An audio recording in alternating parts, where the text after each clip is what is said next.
Hi, this is Cristi Christensen. I am a global embodiment and transformational leader. And if you want to build an abundant and meaningful life you are proud of, you should be listening to My Voice, Our Story by my good friend, Cielo.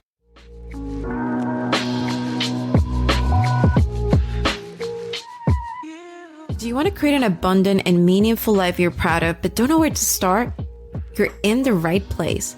Welcome to the My Voice, Our Story podcast. My name is Cielo. I'm a former TV journalist turned entrepreneur in a quest to build an extraordinary life. I believe that success is a direct reflection of our daily routine and choices. So join me as I engage in unfiltered conversations with the most influential minds of our generation to learn their secrets to a thriving life. If you want tangible tips on how to cultivate habits that will transform your life spiritually, financially, and emotionally, you got to keep listening in.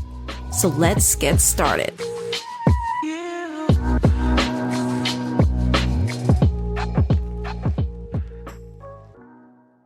Hi guys, welcome back to the My Voice or Story podcast. I'm your girl Cielo, excited to be here with all of you today. Today I have a wonderful guest on the show. Her name is Cristi. Hi, Cristi. Hi, I'm so happy to be here with you. I'm so excited to talk to you. I know, me too. Even just our few moment exchange before we push play or record, I was like, oh, this is going to be good. I know. I'm just so excited. I love your career. You are an amazing wellness coach. You've done so much.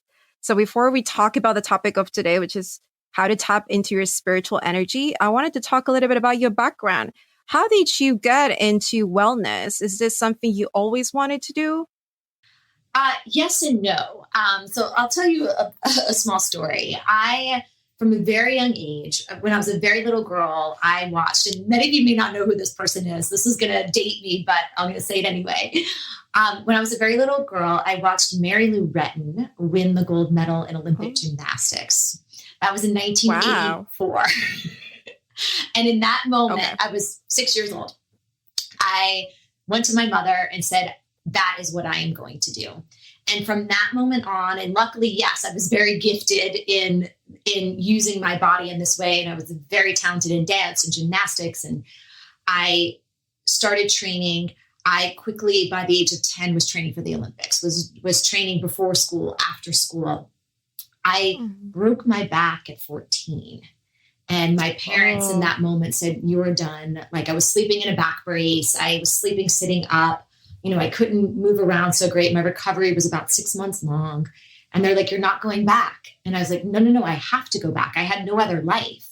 And it was everything I did in my life was for this goal. Like, the friends I hung out with, I didn't go on vacation with my family. Like, everything was like, that was how dedicated I was to this path. So my gymnastics coach urged me, if I can't go back to gymnastics, he's like, why don't you try diving? Maybe that will be easier on your body because it's water. We think water's soft. Water's not soft, y'all. It's not, no.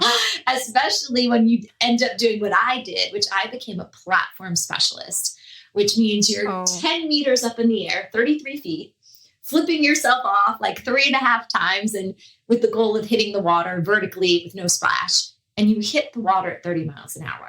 So water's anything but soft at that moment. But that's where I went from there. So I got into diving, moved away from home to train at the Olympic Training Center. And 10 years later, so at 14 was the first time I broke my back. At 24, I broke it for the third time. And in that moment, the doctor sat me down and said, you are going to be walking with a cane by the time you're 30 years old. And if you want to have children, you're not going to be able to pick them up.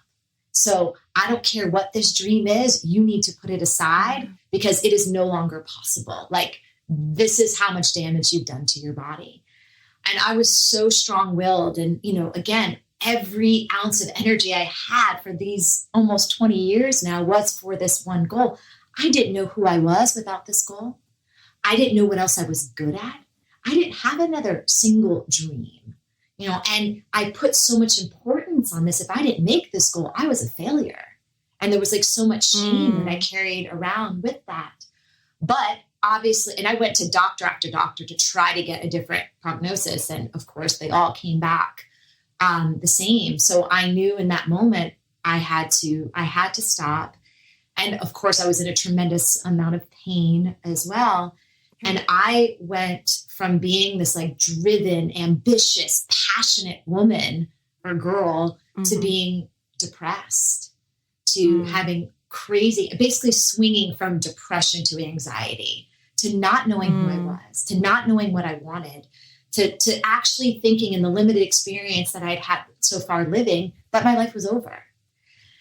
And I really do believe it's in those times when we are like literally on our knees and even me, like, I don't know what you believe in, but being like, God, like, why are all my friends making the Olympic team? And I'm now like cursed to be faced with whatever I am. But it's in those moments where we're like, we'll try anything. So this is now about 2002 and something like that. Yoga was not cool. Like yoga was not mainstream. Like maybe if you thought of yoga, you could imagine someone like in a white leotard, like sitting on top of a mountaintop, floating on a cloud. Wow. Like that was like, if you talked about yoga, like that's what came up in my mind. But someone who I really trusted, a woman that was about 10 years older than me, when you can just see, some people can see your struggle, like she could see right through me and she could see my struggle. And she's like, I want to take you to this class. Like, would you come? And I said, okay, sure, fine. I'll try anything. And it was really in that first class that I didn't fall in love with the postures per se in that moment, but there was something about that ignited a spark of curiosity in me that I believe started this healing journey. Their type of yoga that I was practicing was a style called vinyasa that is guided breath by breath. So every movement you do, like you inhale, reach your arms up, exhale, fold forward throughout a whole entire, at that time classes were 90 minutes. And I had done every kind of movement under the sun for my training. And there was nothing ever beyond like lifting a weight, being like, okay, exhale, lift the weight overhead. There was no attention to the breath. And right away, I not having the language at that moment, but what happened was my nervous system started to downregulate and my anxiety dropped down and I could actually like feel my body. And I felt probably the most quote unquote normal I had had since pre having to, switch gears in my life. And I also was like, why weren't we doing this kind of training in our athletics? Like how much this would have helped me in my competitions when I'm standing on my tiptoes on the edge of this platform, when it really mattered. Right. And it was that kept me going to the practice of just this curiosity. It wasn't the movement. I didn't know yoga was a spiritual practice. I didn't know anything actually of spirituality at that time. I grew up Catholic, kind of left the church because I didn't really agree with a lot of the things. I did believe in God, but I didn't know what spirituality was. I didn't have it wasn't talked about the way it is now, this mind-body connection. People weren't talking about energy openly at that time. But through my continuing going to practice, things just started to shift in me. And it wasn't overnight. Like it wasn't like a pill that I took and the next day I was like, I am free. But it literally just turned like the direction of my life. And within, I don't know, the first year or so that I was practicing, I got introduced to what is called the chakras. And the chakras are energy centers. You can imagine them. And this is how it was described to me. So she brought in, the teacher brought in this, I don't know if she printed it off the internet or what, but it was like this poster and it had a person sitting, and then at the crown of the head, all the way down to the pelvis, it had these pictures kind of like these wheels, but all one color of just like swirling whirlpools. So there was purple and blue and green and gold and yellow and red. And she was describing these wheels of intelligence, these wheels of energy and light. And I probably didn't understand it. And I was probably like, okay, whatever energy, but there was something about that visual that awoken something in me. And I was like, okay, if you're telling me these things are inside me, right? That this was like something that, again, that curiosity that woke up in me in terms of, oh my gosh, that's how much power is inside me. That's how much color's inside me. That's how much aliveness is inside of me. And I keep going back to this word curiosity, because I think that's really what helped lead me out of depression and out of my, and helped me start to manage my anxiety through the tools I learned as I continued on this journey. So I know that was kind of a long. No, wow. I mean, you have such an incredible story. You've been through a lot. Well, and just to say, I'm now 44. I'm not walking with a cane. You don't look 44. Let me just say that. You don't look 44. Okay. For anyone that was doing the math, 1984, 2002. But my body is amazing. I can do pretty much everything and anything I want. I mean, within reason. Like, I can't still like do backflips. Running marathons would be really bad for me because it's that constant compression. But I can do my yoga practice. I can dance. I can hike. I can surf. I can, so everything that the doctors told me 20 years ago now is completely not true. And I do believe that it's been through this journey of yoga physically, but also the journey of yoga emotionally and mentally and spiritually. That is why I am how and who I am today. Yeah. I mean, what do doctors know? And I'm not saying they know a lot, but they don't know. Yeah. So I want to be very careful there because I appreciate an integration of Eastern and Western medicine, but I obviously appreciate the education of doctors. But what I really would love for anyone to take away that's listening from this is, if you've been told anything, like any athletes out there, anyone who has any kind of illness out there, that there's always they are always wrong also, right? It doesn't have just because someone says, hey, this is what's going to happen to your shoulder in 5 years. They don't know that for sure. Right. And you can do things like you could do everything in your power to make sure that isn't your outcome. Like, you hear people that are diagnosed with terminal cancer and they're alive 20 years later because they don't believe it to be true. And they take other precautions that are outside of maybe what the doctor said, So I just want people to know that you do, I believe, have the power within you to heal again and again and again. If we can come into alignment physically, mentally, emotionally, and spiritually, that anything is possible. I truly, truly, truly believe that. Yeah, absolutely. I was just talking more about just a tendency, and I think the Western world, if there's something wrong with your body, they immediately medicate you. And medication is sometimes good, but it's not the only solution. It's not the only way to deal with pain. So yes, that's really a different topic, I guess, but it's important to know. Yeah. I mean, we have to get to the root of whatever is underneath that. If we just keep putting a Band-Aid on anything, right? If I just kept putting a Band-Aid on my anxiety, was it ever going to be able to be tended to? No. If we just put a Band-Aid on our depression, are we ever going to get to the root cause of where this depression is coming from and actually be able to heal and work with it in a way that it doesn't rule our life? No. For anyone that's just learning about spiritual energy, I guess the first question would be, how do we tap into it? How do we start this journey of understanding our energy, internal energy that can help us heal in different ways? So the first thing I want to say is all energy is spiritual. All energy is spiritual. There's no differentiation. Okay. And let me elaborate just a little bit. So science has proven, right? This is not just my yogic language. Science has proven that everything in the universe is energy, right? Vibrating at different frequencies, at different densities, right? And there's two kinds of this energy. There's physical energy that we can touch. And then there's the subtle energy that we can't see, but we know is there. And we can think of that in the most simple terms of like the breath we breathe, right? We know the air is there. We can't touch it. We can't bottle it, but we're breathing it and we're still alive. We believe it's there, right? We don't see it, but we actually believe it's there. Okay. So that's the subtle energy. The chakras, these are the energy centers of the body. And we have 7 main ones in the body that run from the crown of the head all the way to the base of the pelvis. They run vertically along the spine.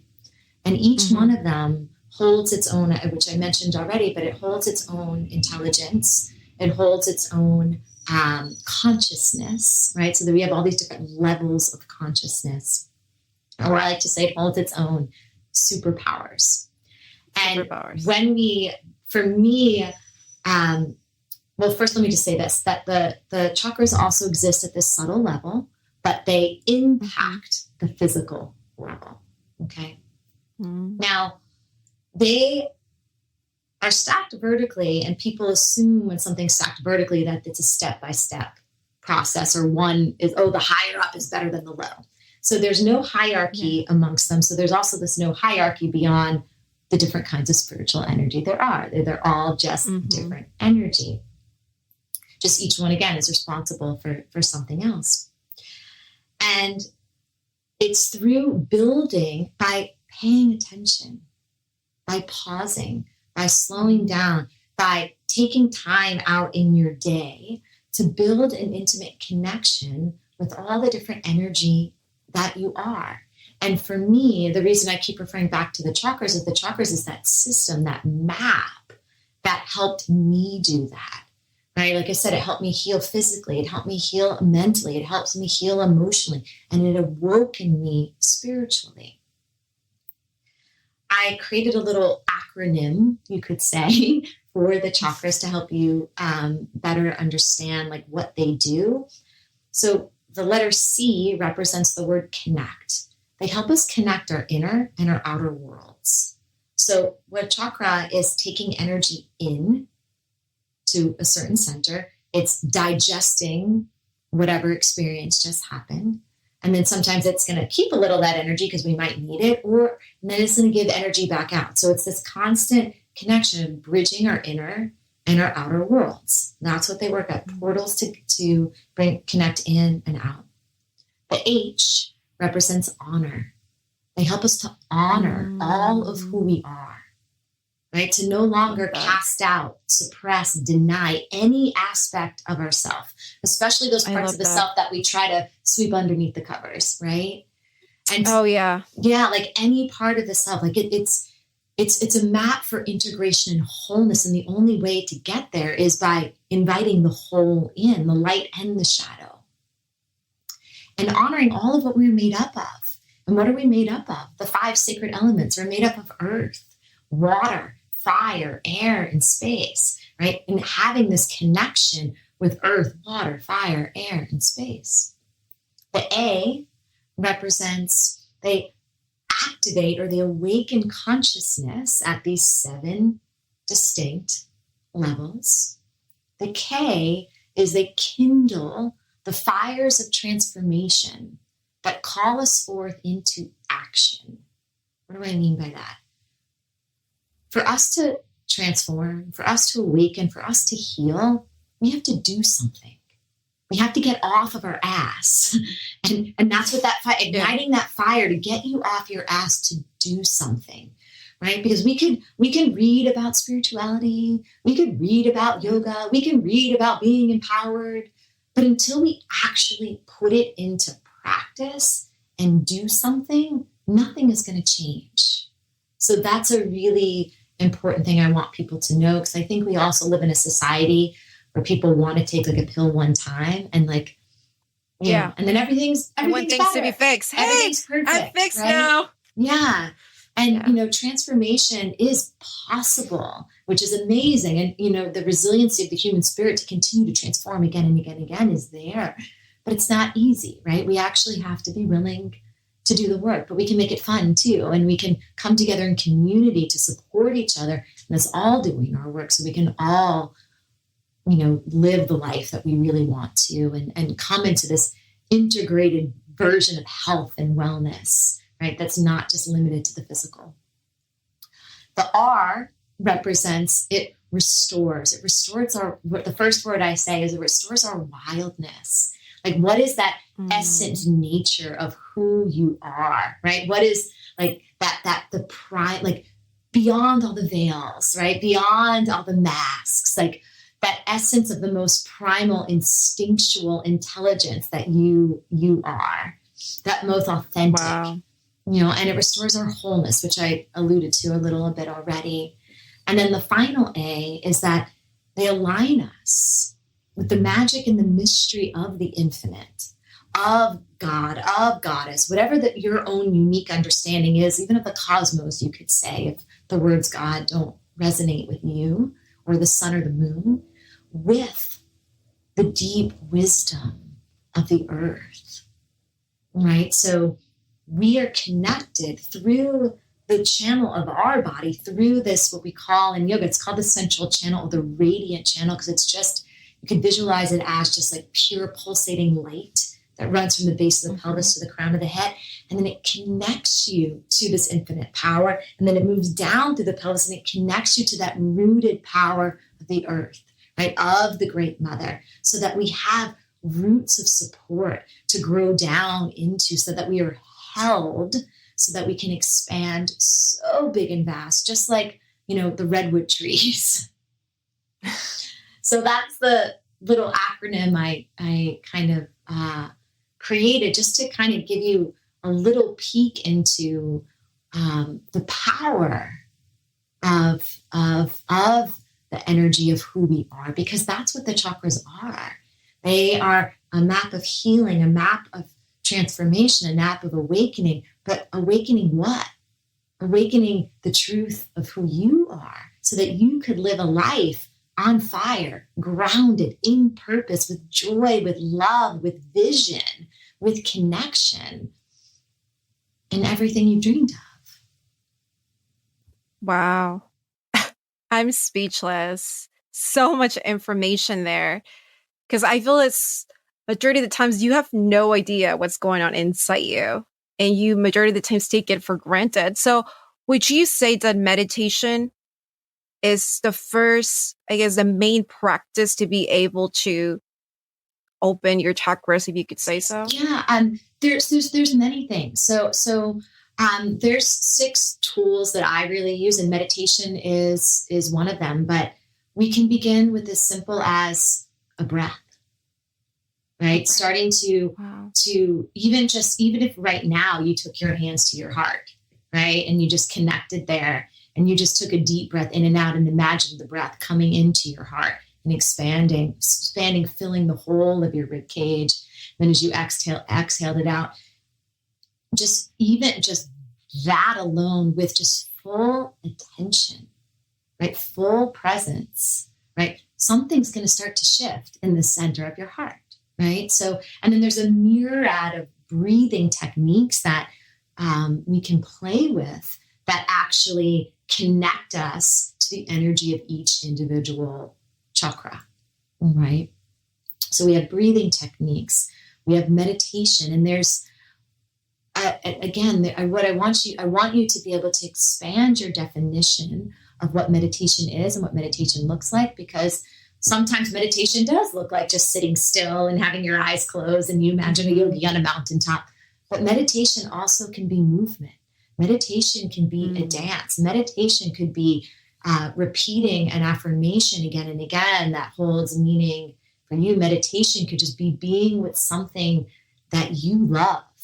So in my new book, Chakra Rituals, I actually share 7 different kinds of meditation, and I share 7 different breath works. I share from all of these tools, or I call them ritual practices, that can help us really connect and align with our deepest self, because that's what we want to do. We want to remember that the energy we're trying to connect to isn't out there. It's actually in here. It's like deep, deep, deep in the center of our being, right? And then when that comes into alignment, then we connect out and we can come into relationship with people, with work, with everything in a way that is super empowered and super connected, and have good boundaries and, everything else. We also do mudra practices, which mudras are super fun. They're what we call the yoga of the hands. And if you, even just right now, if you wanted to, you could rub your hands, together really vigorously, and you'll start to feel some heat, right? You'll start to, and you want to keep it going. Like, just think about if you were in the olden days and trying to rub two sticks together and light a fire, right? You wouldn't want to stop just at the sight of smoke. You'd want to go until the flame ignited. So after you did this for maybe about a minute, really vigorously, and then you just take your hands a few centimeters apart. You can close your eyes and you will feel a vibration between the hands. You'll feel the energy, right? This is your energy, your spiritual energy. We do have energy centers in our hands too, the chakras here, right? And you can feel that aliveness. And the power of the connection with our hands, we already know this. Like, think about when you're with someone who's having a hard time. Like, what's the first thing you do? Like, you put your hand on their knee. Put your hand or you put your hand on their shoulder, right? Because there is this transference of energy, of care, of power, like moving into that other person. The same thing is true when we put our hands on ourselves, or why we enjoy, one of the reasons why we also enjoy getting a massage or a Reiki treatment. So good. Yeah.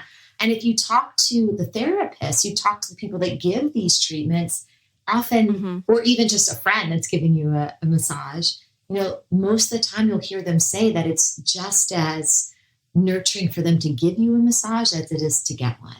Like, I'm a tactile person. And if you're in my very close inner circle, like, I am constantly like, it's like one of the gifts. They're like, one of the gifts of being Cristi's friend is she'll massage you. And because I get so much joy, and it gives me so much. And that from the chakra perspective, the hands are an extension of the heart.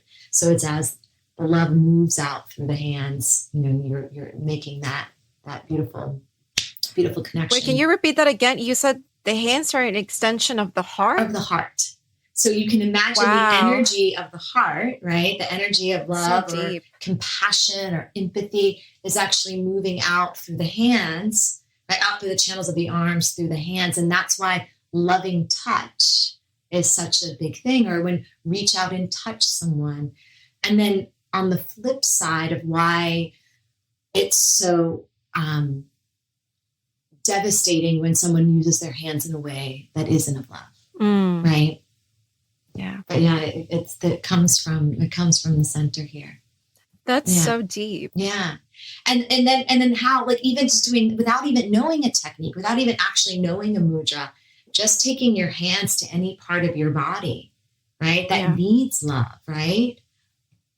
And taking a few breaths could be the most healing thing you do.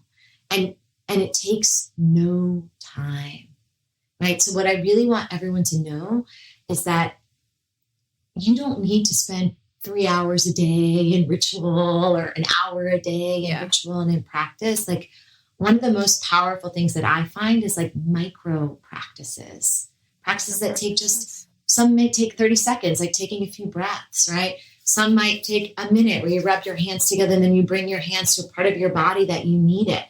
And you can have these micro practices, or a mantra that you say, in your mind. You take a moment to feel your feet on the ground, right? To help bring the anxiety down, that you can do 1, 2, 3, 10 times throughout your day. That actually is going to regulate the whole of your day, keep you connected to your body, keep you connected to spirit, keep you connected. And your I kind of like think of it as like a little tune-up, right? For our energetic body, or when we need that little extra, I need that little bump. I need a little bump of confidence. I need a little bump of confidence. I need a little bump of like, I need to be able to speak my truth, right? I need to be able to I know I'm going to have a difficult conversation. So what can I do right now for my energy so that I can make sure I can stay grounded and I can speak with clarity. I can say what I need to say, or maybe I need a bump of focus. I'm going in to take a test, or I need to work on this paper, or I have this job I need to do. Like, what are these little things I can do for myself that can just like, okay, I got this. Okay, I got this. Yeah, I love that. And you touched a very important point, microsteps. I feel a lot of the times when people are going to start something new, like a habit or any exercise, they feel overwhelmed because they see people that have been doing it for years and they feels like, oh, I'm never going to be able to be like them. Right. But understanding that you can just do small things. Like I started meditating. I've been very open about this on my show. I struggle with anxiety. It took me about 3 years to realize that I was struggling with anxiety. And I started meditating just 10 minutes. 10 minutes. I said, okay, I'm just going to stick to it, even though I don't feel anything. But over time, I started to see a huge difference on me. The way I would respond to things, like specifically how my brain was wired every day after meditation.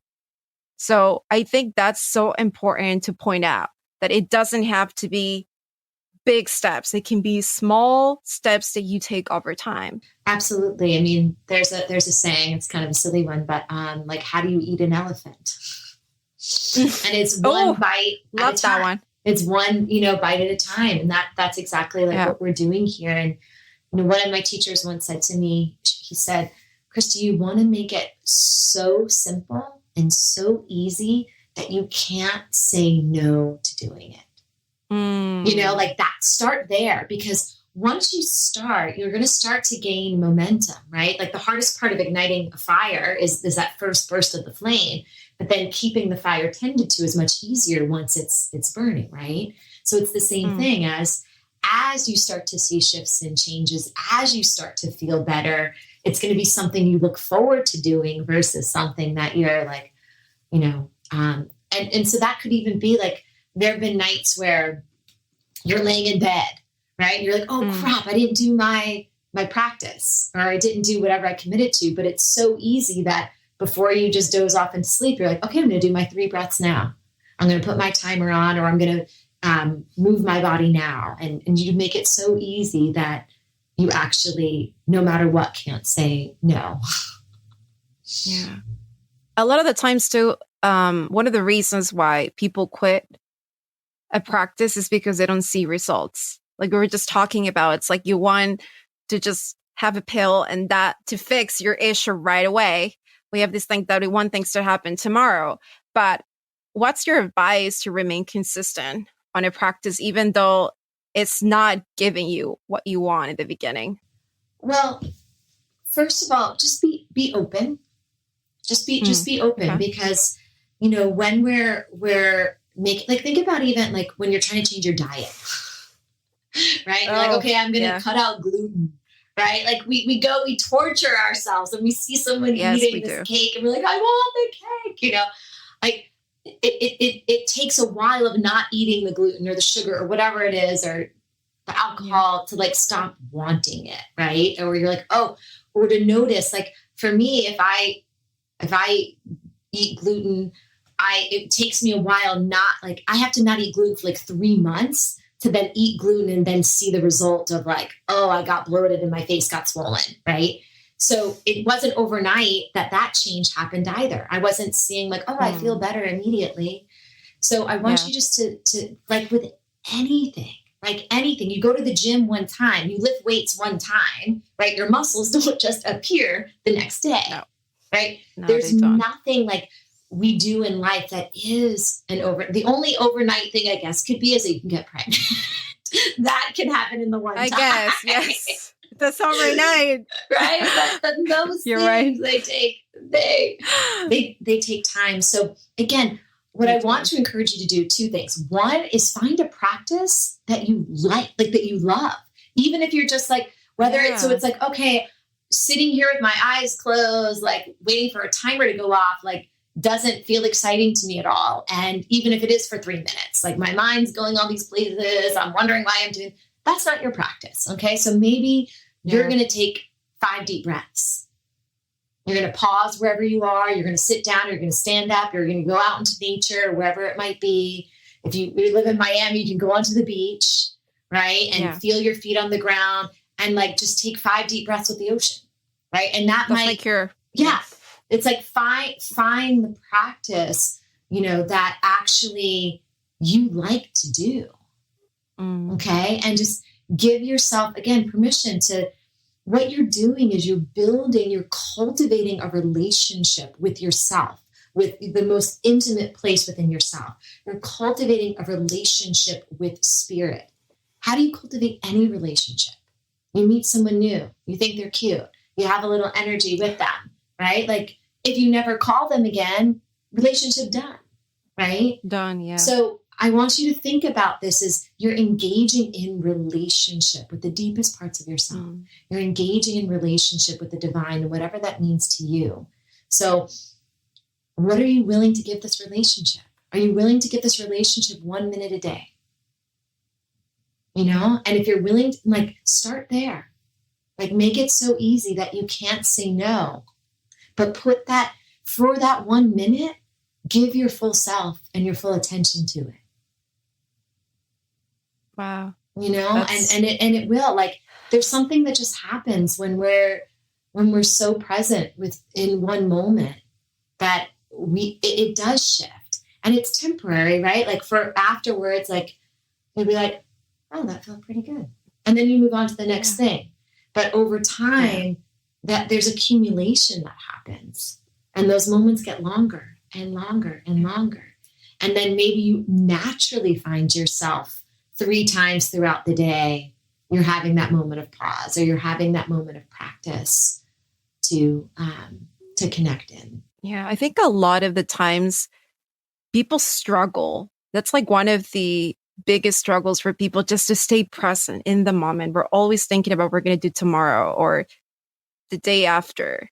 What are we going to do next month? I mean, in terms of goals, school, relationships, all these things.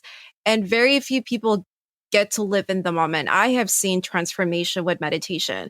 It's still hard for me sometimes because I have a to-do list, a mental to-do list that I'm always kind of like just wiring in my brain every day. But meditation has helped me to just stay present at least just 10 minutes.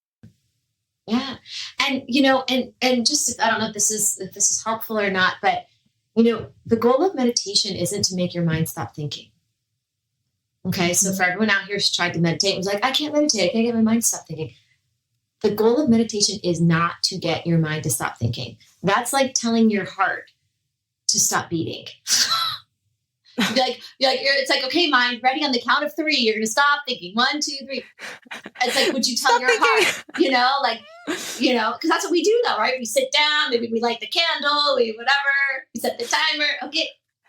And the mind's still going. And you're like, I'm failing. I'm not doing it right. And we actually end up causing like more stress and anxiety because we think we're doing it wrong. So really the from my perspective, the point of meditation is not to get the mind to stop thinking, because the mind is actually an amazing effing tool, right? We want to get out of the endless loop of the mind, right? Of the anxiety. But we actually, it's like almost like meditation. We can think about it as like doing the dishes, right? That you're putting the dirty dishes in the dishwasher, and then it's, you're getting all the gunk off as you're breathing, as whatever's coming up, things are coming and going, and then there is like this rehearsal of life, right? The to-do list. Okay, what's going to happen today? And it's almost like we're rehearsing like almost our life of what we want it to be. And then there might be a pause, and there might be some space. And then like you start to relax a little bit, you start to rest a little bit, and then you remember something else. And then you're like, oh, then I have to do this. And so then you're on the next wash cycle. So it's like we move through this rhythm within our meditation that takes us from rehearsing our day, from relaxing to releasing stress and then sometimes when we release stress, what's happened, we release tension, we're not holding this armor on, then we sometimes might notice, oh, there's a little pain in my shoulder, right? So then we might have sensation come up, and then that might get the brain to think something else. So it's really about savoring all these rhythms of life, right? And being able to be with them and to expand our bandwidth of how much we can experience, of how much we can hold, right? And to be in that. So I want you to think about meditation is not about being good at meditation. It's to help us be better at our life. Like meditation is to help you be better at your life. I feel so energized by this conversation already. Great. I love it. I'm a little bit passionate about this stuff, if you can't tell. You are. And I mean, that's exactly what we need, because you're giving us so much knowledge. I think I had a very, very general knowledge where spiritual energy was all about. But now that you're telling me about the chakras and how your body really works, is just so important, because sometimes you meditate and you don't really understand how it works. You just do it because people tell you that it will help you with anxiety. But I think understanding how your body works is priceless. Yeah, no, for sure. And our bodies are so amazing. We've been trying for how many decades to create computers that can actually mimic the mind, that can actually mimic what the body does. And even with all them, that we've sent people to the moon, we've done all these things, and we still haven't been able to actually replicate the intelligence. And science is still trying to understand how intelligent this body is. So it's a lifelong investigation. And I think though, the better that we know ourselves and the better that we're connected to ourselves. And again, the reason why the chakras work for me is that as your awareness or your consciousness turns on, right, it empowers you to be able to make different choices. So if I know, so the first chakra of the body is related to your physical body, right? It's related to feeling the sense of home in your own skin, feeling safe in your own skin, feeling stable and secure with who you are. And it's also feeling stable and secure with your connection, like feeling grounded in your life. Right? Feeling the connection of, you can think of roots of support, like who are your roots of support, your roots of origin, your family, all those primary root relationships. And even how you feel like you belong in the bigger scope of being on this earth. Like, what is your place on this earth? What is your relationship to the earth? And being able to be what we talked about a little already, being able to be present, being able to be in the here and the now. So this is all of our first things that govern our first chakra. It's also our financial health. It's our survival. It's how we take care of ourselves. So for me, when I notice I'm disconnected from my body and my energy is all up in my head and I'm caught in anxiety, now I'm like, okay, what's going on, right? Where are your feet? Can you feel your feet on the ground? Okay, bring some attention to your feet. Feel the chakras, feel the vibration, feel the energy in the bottom of your feet. Start to bring your energy back down, right? What helps me do that? Okay, movement. Movement gets me out of my head and into my body. So I'm going to go for, I live in Los Angeles, so I can go right to a hiking trail, and that's really beautiful. Maybe you can't do that. So maybe you're going to do some yoga right here. Maybe you're going to put on some music and you're going to dance it out, because we have to bring the energy back down into the body, right? To get it out of the mind, get it into the body, feel ourselves connected to the strength, right? Of this container that holds all the energy that we are. I also know that I could eat foods that are grounding, that help me ground. And what are those? Those are warm cooked foods. So it might be I'm vegetarian. So like for me, it might be eating some sweet potatoes or some rice and root vegetables, where for someone else, it might be meat, right? Like grounding, hearty food. So I can, based on what's happening inside me, I can start to make different choices of how I'm going to take care of myself, or I'm going to catch myself at the early stages of the mind loop before I get into that place where literally I'm like on the floor spitting out, and I'm assuming we all had those days and we know what I'm talking about. And so each of the chakras like works that way. So the second chakra is our emotional health, right? It's our being connected to our passions and our desires. Well, what are those moments in life when you realize that maybe your emotional response is not meeting what the situation is? Like, meaning something small happens and you just, you lose it, right? Or the other way around, something happens and you actually can't feel it. You're just like, okay, yeah, I mean, that's cool, but I don't there's like a numbness, right? Okay, this is my second chakra. This is the element of water and all that's flowing. What's frozen here? Right? What do I need to do to get this energy moving? What am I resisting feeling? What am I actually unconsciously pushing down, right? So that I don't have to feel this, or I don't have to face this. And then what practices can I do to help me tend to that? Do you know? Does that make sense? Absolutely. And now that we're in the topic of practices, if you're just starting out and you want to practice yoga, how many times a week do you think would be good to practice yoga? I think consistency is more important than so some people are like, they'll go every day for a week and then they won't go for a month, you know? Again, it all comes down to like, what can you commit to? So I would suggest it twice a week, you know, if you have the ability to go 3 times a week, but twice a week. But if you really do it every week, you'll actually see you'll see the benefits. You'll feel your body will feel more connected to your body, your breath. You'll get stronger. You'll get more flexible, you know, you'll just feel better. You'll just yoga works. Yoga works. And you created a very unique style of yoga. It's called Soul Fire. Can you tell us more about that? Yes. So everything that I do is about activation, right? So my book is called, the subtitle is Awakening the Wild Woman In, not healing the wild woman in. It's not balancing the wild woman within. It's awakening. Because I believe we first have to activate, we first have to awaken before we can heal anything.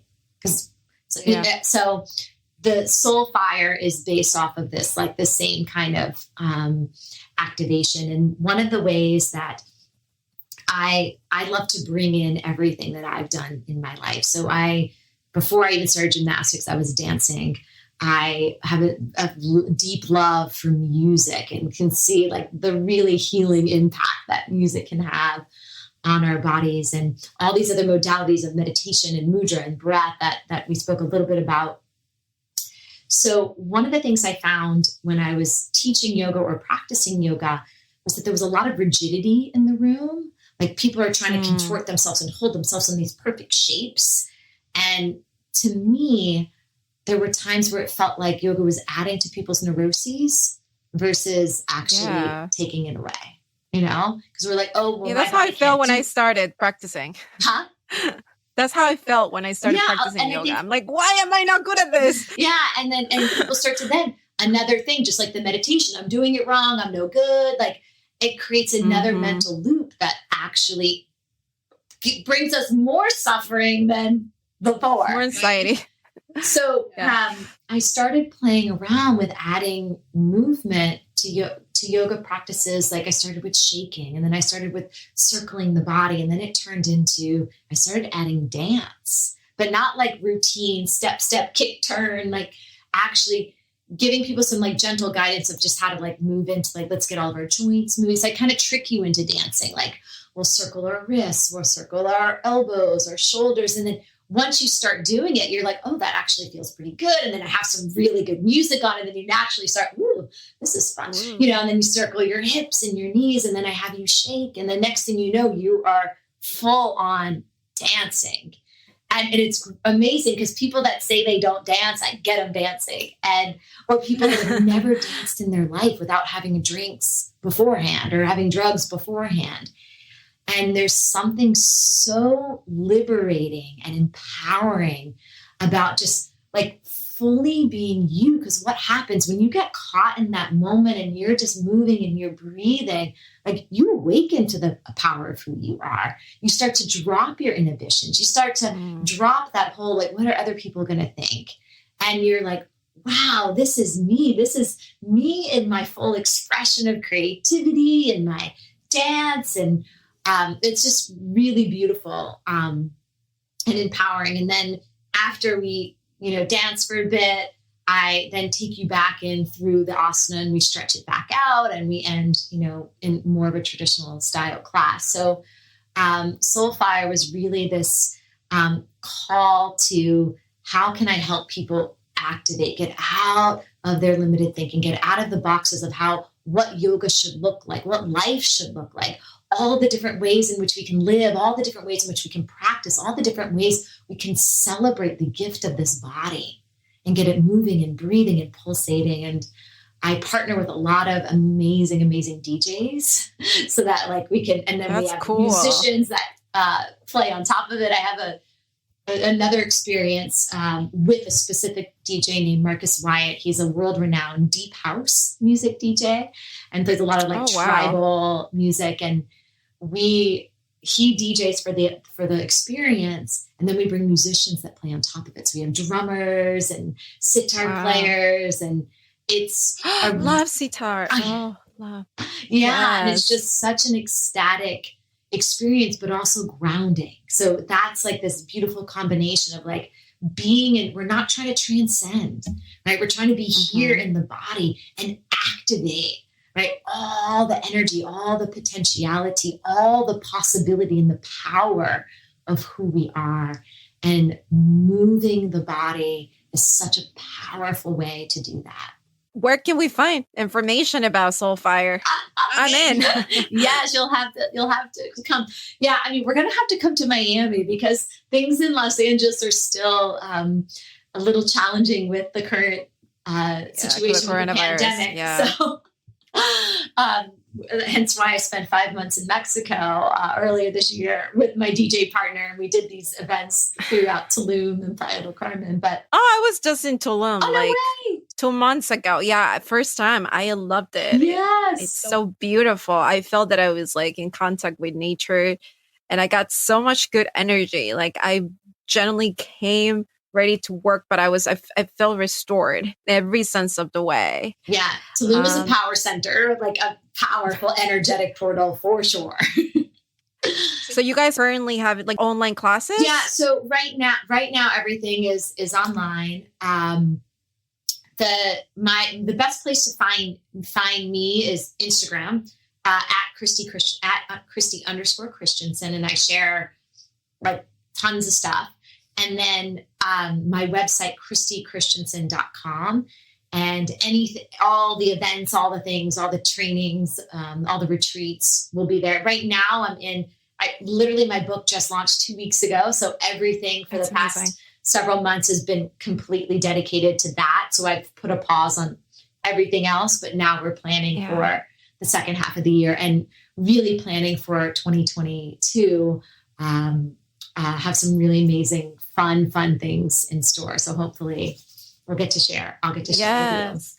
For anyone that's interested in your book, where can they purchase it? Basically anywhere where books are sold. So from Amazon to Target to Barnes & Noble to Walmart, so online is the best place to find it because everybody has it that way. Not all the in-person stores have it yet, but it's anywhere at any of the major vendors online. Yes. Amazing. We'll make sure to include the link in the notes too. Oh, perfect. Amazing. Well, before I let you go, we usually like to end things on a lighter note. Okay. So I'm going to ask you a couple of fun questions, but you have to answer fast. Okay.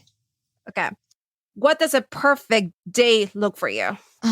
Okay. So I'm going to say a day that I'm not working. How about that? Okay.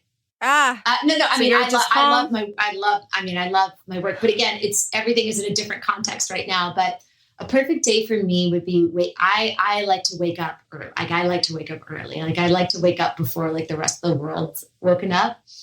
And at what time, if you don't mind asking? It depends. Like right now, because I'm a sun baby. Like I'm ruled by the sun, and now with the seasons changing, it's dark again in the morning. Where 2 months ago at 5 o'clock it was light, and now the sun's not coming up till about 6:30.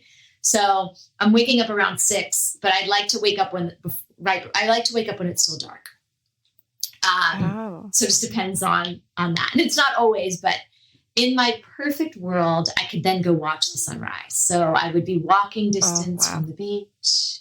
I could sit at the water's edge. I could do some yoga, or some movement, or some dance, and just like welcome in this new day, maybe take my drum down to the beach.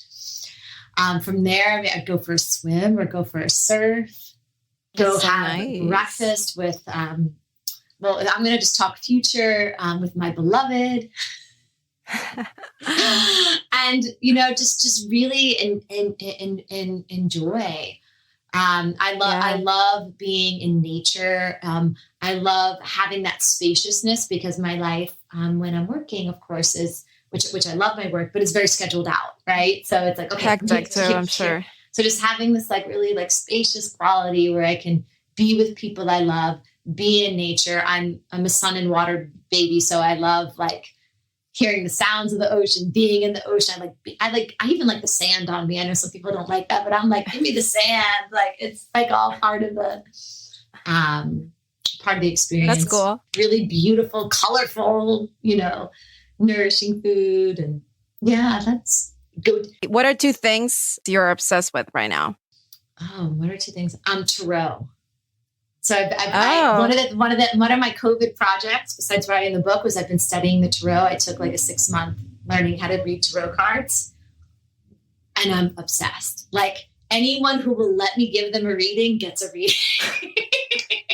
With my hand, just kidding. Yeah, it's like for me, it's been like the most like magical, like intuitive tool ever.